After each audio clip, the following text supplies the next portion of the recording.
The Tiger King. The Maharaja of Pratibandhapuram is the hero of this story. He may be identified as His Highness Jamidar General, Kiladar Major, Seda Vira Samhari, Maharajadiraja Visva Bhavana Samrat, Sir Jalani Yung Bahadur, MAD, ACTC, or CRCK. But this name is often shortened to the Tiger King. I have come forward to tell you why he came to be known as Tiger King.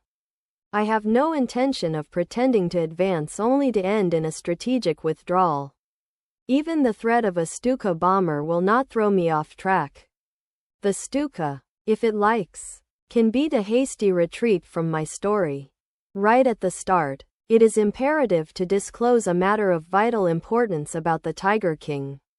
Everyone who reads of him will experience the natural desire to meet a man of his indomitable courage face to face, but there is no chance of its fulfillment. As Bharata said to Rama about Dasaratha, the Tiger King has reached that final abode of all living creatures. In other words, the Tiger King is dead. The manner of his death is a matter of extraordinary interest. It can be revealed only at the end of the tale. The most fantastic aspect of his demise was that as soon as he was born, astrologers had foretold that one day the Tiger King would actually have to die. The child will grow up to become the warrior of warriors, hero of heroes, champion of champions. But they bit their lips and swallowed hard. When compelled to continue, the astrologers came out with it. This is a secret which should not be revealed at all. And yet we are forced to speak out. The child born under this star will one day have to meet its death. At that very moment a great miracle took place. An astonishing phrase emerged from the lips of the 10-day-old Jalani Yung Bahadur. O wise prophets! Everyone stood transfixed in stupefaction. They looked wildly at each other and blinked. O wise prophets! It was I who spoke. This time there were no grounds for doubt. It was the infant born just 10 days ago who had enunciated the words so clearly. The chief astrologer took off his spectacles and gazed intently at the baby. All those who are born will one day have to die. We don't need your predictions to know that. There would be some sense in it if you could tell us the manner of that death. The royal infant uttered these words in his little squeaky voice. The chief astrologer placed his finger on his nose in wonder. A baby barely 10 days old opens its lips in speech. Not only that, it also raises intelligent questions. Incredible. Rather like the bulletins issued by the War Office than facts. The chief astrologer took his finger off his nose and fixed his eyes upon the little prince. The prince was born in the hour of the bull. The bull and the tiger are enemies. Therefore, death comes from the tiger, he explained. You may think that Crown Prince Yung Bahadur was thrown into a quake when he heard the word tiger. That was exactly what did not happen. As soon as he heard it pronounced, the Crown Prince gave a deep growl. Terrifying words emerged from his lips. Let tigers beware. This account is only a rumor rife in Pratibandhapuram. But with hindsight we may conclude it was based on some truth. Crown Prince Yung Bahadur grew taller and stronger day by day. No other miracle marked his childhood days apart from the event already described. The boy drank the milk of an English cow, was brought up by an English nanny, tutored in English by an Englishman, saw nothing but English films exactly as the crown princes of all the other Indian states did. When he came of age at 20, the state, which had been with the court of wards until then, came into his hands. But everyone in the kingdom remembered the astrologer's prediction. Many continued to discuss the matter. Slowly it came to the Maharaja's ears. There were innumerable forests in the Pratibandhapuram state. They had tigers in them. The Maharaja knew the old saying, "You may kill even a cow in self-defense." There could certainly be no objection to killing tigers in self-defense. The Maharaja started out on a tiger hunt. The Maharaja was thrilled beyond measure when he killed his first tiger.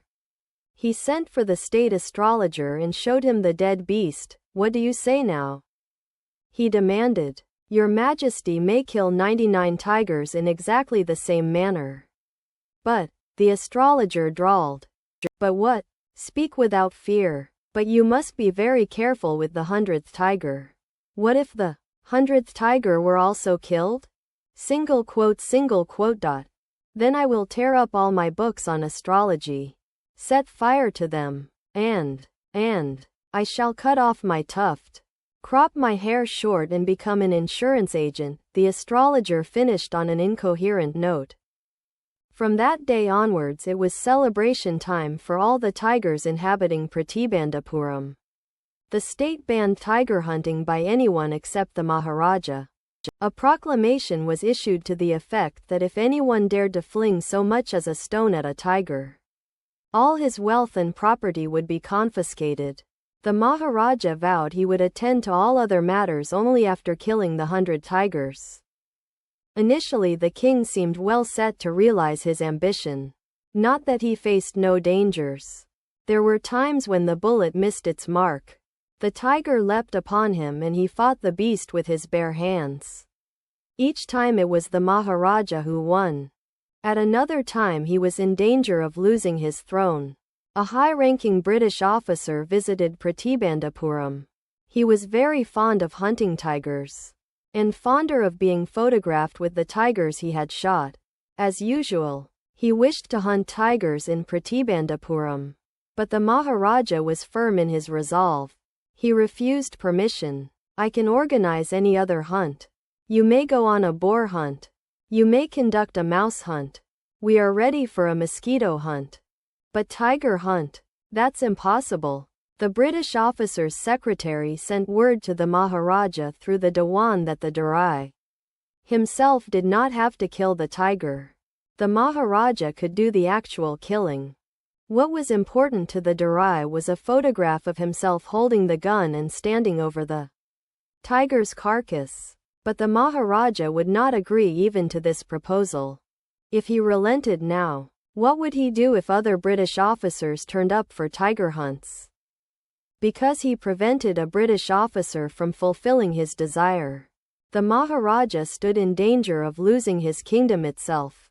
The Maharaja and the Dewan held deliberations over this issue. As a result, a telegram was dispatched forthwith to a famous British company of jewelers in Calcutta. "Send samples of expensive diamond rings of different designs." Some 50 rings arrived. The Maharaja sent the whole lot to the British officer's good lady. The king and the minister expected the Durrasani to choose 1 or 2 rings and send the rest back. Within no time at all the Durrasani sent her reply, "Thank you very much for your gifts." In 2 days a bill for 3 lakh of rupees came from the British jewelers. The Maharaja was happy that though he had lost 3 lakh of rupees, he had managed to retain his kingdom. The Maharaja's tiger hunts continued to be highly successful. Within 10 years he was able to kill 70 tigers. And then, an unforeseen hurdle brought his mission to a standstill. The tiger population became extinct in the forests of Pratibandhapuram. Who knows whether the tigers practiced birth control or committed harakiri, or simply ran away from the state because they desired to be shot by British hands alone. One day the Maharaja sent for the Dewan. "Dewan Sahib, aren't you aware of the fact that 30 tigers still remain to be shot down by this gun of mine?" he asked, brandishing his gun. Shuddering at the sight of the gun, the Dewan cried out, "Your Majesty, I am not a tiger." "Which idiot would call you a tiger?" "No, and I'm not a gun." "You are neither tiger nor gun." "Dewan Sahib, I summoned you here for a different purpose. I have decided to get married." The Dewan began to babble even more. "Your Majesty, I have 2 wives already. If I marry you..." "Don't talk nonsense. Why should I marry you? What I want is a tiger." "Your Majesty, please think it over. Your ancestors were married to the sword. If you like, Marry the gun. A tiger king is more than enough for this state. It doesn't need a tiger queen as well. The Maharaja gave a loud crack of laughter. I'm not thinking of marrying either a tiger or a gun, but a girl from the ranks of human beings. First, you may draw up statistics of tiger populations in the different native states. Next, you may investigate if there is a girl I can marry in the royal family of a state with a large tiger population. The Dewan followed his orders. He found the right girl from a state which possessed a large number of tigers. Maharaja Yung Bahadur killed 5 or 6 tigers each time he visited his father-in-law. In this manner, 99 tiger skins adorned the walls of the reception hall in the Pratibandapuram palace. The Maharaja's anxiety reached a fever pitch when there remained just one tiger to achieve his tally of 100. He had this one thought during the day and the same dream at night. By this time the tiger farms had run dry even in his father-in-law's kingdom. It became impossible to locate tigers anywhere. Yet only one more was needed. If he could kill just that one single beast, the Maharaja would have no fears left. He could give up tiger hunting altogether. But he had to be extremely careful with that last tiger. What had the late chief astrologer said? Even after killing 99 tigers, the Maharaja should beware of the 100th. True enough, the tiger was a savage beast after all. One had to be wary of it. But where was that 100th tiger to be found? It seemed easier to find tiger's milk than a live tiger. Thus the Maharaja was sunk in gloom. But soon came the happy news which dispelled that gloom. In his own state, sheep began to disappear frequently from a hillside village. It was first ascertained that this was not the work of Kader Mian Sahib or Virasamy Naikar, both famed for their ability to swallow sheep whole. Surely, a tiger was at work. The villagers ran to inform the Maharaja. The Maharaja announced a 3-year exemption from all taxes for that village and set out on the hunt at once. The tiger was not easily found. It seemed as if it had wantonly hid itself in order to flout the Maharaja's will. The Maharaja was equally determined. He refused to leave the forest until the tiger was found. As the days passed, the Maharaja's fury and obstinacy mounted alarmingly. Many officers lost their jobs. One day when his rage was at its height, the Maharaja called the Dewan and ordered him to double the land tax forthwith. The people will become discontented. Then our state too will fall a prey to the Indian National Congress. In that case you may resign from your post, said the king. The Dewan went home convinced that if the Maharaja did not find the tiger soon, the results could be catastrophic. He felt life returning to him only when he saw the tiger which had been brought from the people's park in Madras and kept hidden in his house. At midnight, when the town slept in peace, the Dewan and his aged wife dragged the tiger to the car and shoved it into the seat. The Dewan himself drove the car straight to the forest where the Maharaja was hunting. When they reached the forest, the tiger launched its satyagraha and refused to get out of the car. The Dewan was thoroughly exhausted in his efforts to haul the beast out of the car and push it down to the ground. On the following day, the same old tiger wandered into the Maharaja's presence and stood as if in humble supplication. Master, what do you command of me? It was with boundless joy that the Maharaja took careful aim at the beast. The tiger fell in a crumpled heap. I have killed the 100th tiger. My vow has been fulfilled. The Maharaja was overcome with elation, ordering the tiger to be brought to the capital in grand procession. The Maharaja hastened away in his car. After the Maharaja left, the hunters went to take a closer look at the tiger. The tiger looked back at them, rolling its eyes in bafflement. The men realized that the tiger was not dead. The bullet had missed it. It had fainted from the shock of the bullet whizzing past. The hunters wondered what they should do. They decided that the Maharaja must not come to know that he had missed his target. If he did, they could lose their jobs. One of the hunters took aim from a distance of 1 foot and shot the tiger. This time he killed it without missing his mark. Then, as commanded by the king, the dead tiger was taken in procession through the town and buried. A tomb was erected over it. A few days later, the Maharaja's son's 3rd birthday was celebrated. Until then, the Maharaja had given his entire mind over to tiger hunting.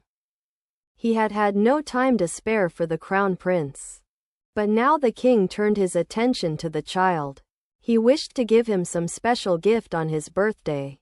He went to the shopping center in Pratibandhapuram and searched every shop, but couldn't find anything suitable. Finally, he spotted a wooden tiger in a toy shop and decided it was the perfect gift. The wooden tiger cost only 2 annas and a quarter. But the shopkeeper knew that if he quoted such a low price to the Maharaja, he would be punished under the rules of the emergency. So, he said, "Your Majesty, this is an extremely rare example of craftsmanship. A bargain at 300 rupees. Very good. Let this be your offering to the crown prince on his birthday," said the king, and took it away with him. On that day, father and son played with that tiny little wooden tiger. It had been carved by an unskilled carpenter. Its surface was rough. Tiny slivers of wood stood up like quills all over it. One of those slivers pierced the Maharaja's right hand. He pulled it out with his left hand and continued to play with the prince. The next day, infection flared in the Maharaja's right hand. In 4 days, it developed into a suppurating sore which spread all over the arm. 3 famous surgeons were brought in from Madras. After holding a consultation, they decided to operate. The operation took place. The 3 surgeons who performed it came out of the theater and announced, "The operation was successful. The Maharaja is dead." In this manner, the 100th tiger took its final revenge upon the Tiger King.